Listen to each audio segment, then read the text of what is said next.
Arrêtez ce leadership d'insécurité. Quand quelqu'un monte, un de tes amis te dit, fais attention à ton collaborateur là-bas. Il n'y a pas deux lions dans la même jungle. Nos églises ne manquent pas de prédicateurs. Nos églises manquent de pères. Des prédicateurs qui ont le cœur des pères. Je ne suis pas ici pour attaquer les pères. J'en suis un. Mais généralement, nous ne donnons même pas la chance aux autres de monter. Parce que toi, dans l'église où tu étais là, on te bloquait tellement. Maintenant que c'est ton tour, tu vas faire souffrir tout le monde. Il faut apprendre à discipliner. Il faut aussi apprendre à élever. Il faut apprendre à faire confiance à vos enfants. Ils font des erreurs, corrigez-les, mais motivez-les. Aujourd'hui, sans peur d'être contredit, je suis un des prophètes dans la francophonie qui a le plus de fils prophètes qui sont puissants dans la francophonie. Moi, Joël Francis Tatou. Si je les mets ici, ils vont commencer à prophétiser. Même moi, je serais étonné. Tu sais pourquoi? Parce que je suis un père. Un père n'est pas jaloux de ses enfants.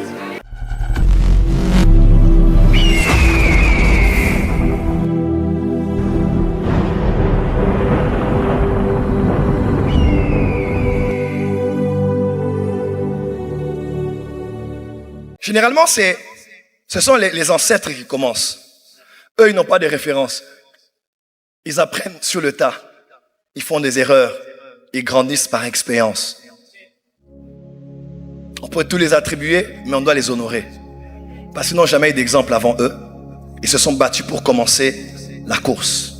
Merci pour la caméra. Merci. C'est très bien. Et eux, qu'est-ce que font-ils? Ils commencent à courir. Ils courent. Que ce soit les pasteurs, que ce soit les politiciens, que ce soit les parents, que ce soit voilà, quelqu'un qui est de notre domaine. Généralement, voici ce qui se passe dans notre génération. Normalement, lui il doit courir et puis il passe, n'est-ce pas? Lui aussi prend la course, il passe et puis lui qu'est-ce qu'il fait? Il fait un sprint et puis quand il gagne, ce n'est pas lui qui gagne, mais c'est l'équipe qui gagne.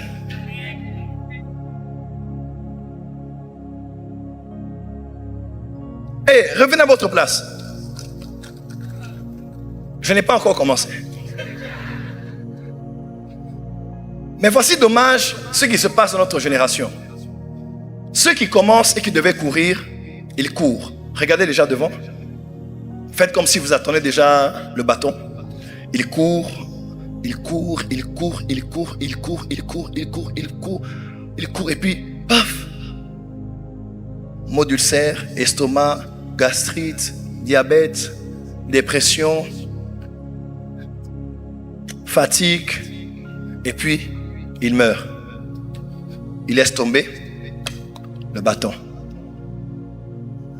Pasteur, on va s'asseoir un peu par terre. Merci.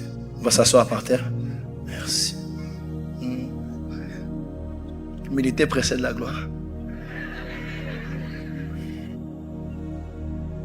Généralement, ou si je dois nous situer, nous sommes des fois comme cette génération qui devons commencer, mais il y a eu comme déconnexion entre nous et l'ancienne génération. Et Dieu a prévu que notre course commence d'ici jusque-là. Et cela est déterminé par le nombre d'années qu'on a, la force qu'on a, l'onction qu'on a et l'énergie qu'on a. Mais généralement, les aînés, les pères, n'ont tellement pas fini leur course que nous, au lieu de courir notre course, nous commençons à faire demi-tour et à courir le reste des années de la course de nos prédécesseurs. Nous encore, on part, on court, on prend, vous voyez, on prend. Donc, tu as couru une course qui n'est pas ta course. Si ton père avait laissé un bâtiment en ton nom, tu n'allais même pas chercher à emprunter 50 € chez ton voisin. Parce que les aînés n'ont pas facilité la tâche. Et toi, tu cours encore la course de ton père, il avait laissé 20 ans. Donc tu as fait 20 ans pour finir ce que ton père devait faire. Maintenant, le temps de revenir à ton niveau, tu as déjà 72 ans. Tu es déjà fatigué par la vie. Et maintenant, tu dois, à ton âge, faire des choses que tu es censé faire depuis 32 ans. Et maintenant, c'est à cet âge que tu veux te marier, que tu veux commencer à avoir des enfants, que tu veux commencer à investir. Tu as quel âge? 50 ans. C'est tard.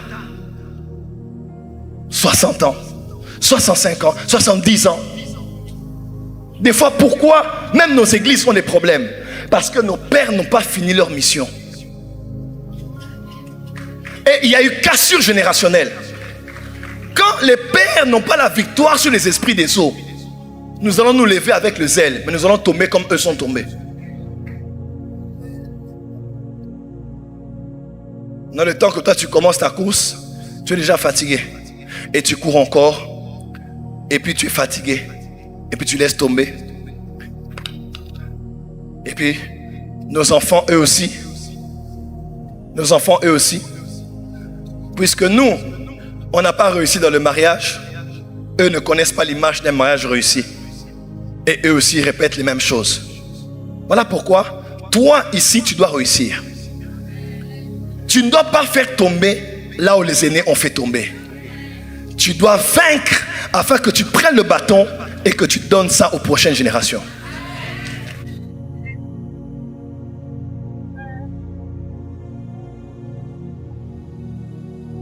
Même dans la politique, un homme politique pense aux prochaines élections, mais un homme d'État pense aux prochaines générations. On a trop d'ambition, mais on n'a pas de vision transgénérationnelle. Tout le monde veut être là, veut régner. Personne ne pense à qui viendra après. Dans un seul service, quand c'est un buffet, nous le savons tous. Quand on doit aller se servir, on prend la sieste si on est le premier. On regarde la file qui est longue. On regarde le repas. On ne se sert pas en prenant tout. On prend un peu parce qu'on calcule ceux qui sont derrière et ceux qui y a devant moi. Un vrai leader ne mange pas tout. Ne prend pas n'importe quelle décision. Parce qu'il sait, ça peut empiéter à la liberté et à la bénédiction des prochaines générations. Oh, dis amen très fort. Asseyez-vous s'il vous plaît. Nos églises ne manquent pas de prédicateurs. Nos églises manquent de pères. Des prédicateurs qui ont le cœur des pères. Je ne suis pas ici pour attaquer les pères. J'en suis un. Mais généralement, nous ne donnons même pas la chance aux autres de monter. Parce que toi, dans l'église où tu étais là, on te bloquait tellement. Maintenant que c'est ton tour, tu vas faire souffrir tout le monde. Il faut apprendre à discipliner. Il faut aussi apprendre à élever. Il faut apprendre à faire confiance à vos enfants. Ils font des erreurs, corrigez-les, mais motivez-les. Aujourd'hui, sans peur d'être contredit, je suis un des prophètes dans la francophonie qui a le plus de fils prophètes qui sont puissants dans la francophonie. Moi, Joël Francis Tatou. Si je les mets ici, ils vont commencer à prophétiser. Même moi, je serais étonné. Tu sais pourquoi? Parce que je suis un père. Un père n'est pas jaloux de ses enfants. Un père n'est pas jaloux de ses enfants. Arrêtez ce leadership d'insécurité. Quand quelqu'un monte, un de tes amis te dit, fais attention à ton collaborateur là-bas. Il n'y a pas deux lions dans la même jungle. Il faut l'offrir une cellule là-bas en Guadeloupe et le jeter là-bas. Qui vous a dit ça? Un leader est comme Pharaon. Il peut régner avec un Joseph plus populaire que lui, mais il est calme sur son trône. Il est possible d'être leader avec un leader qui est plus populaire que toi, mais d'être calme parce que tu as élevé un enfant.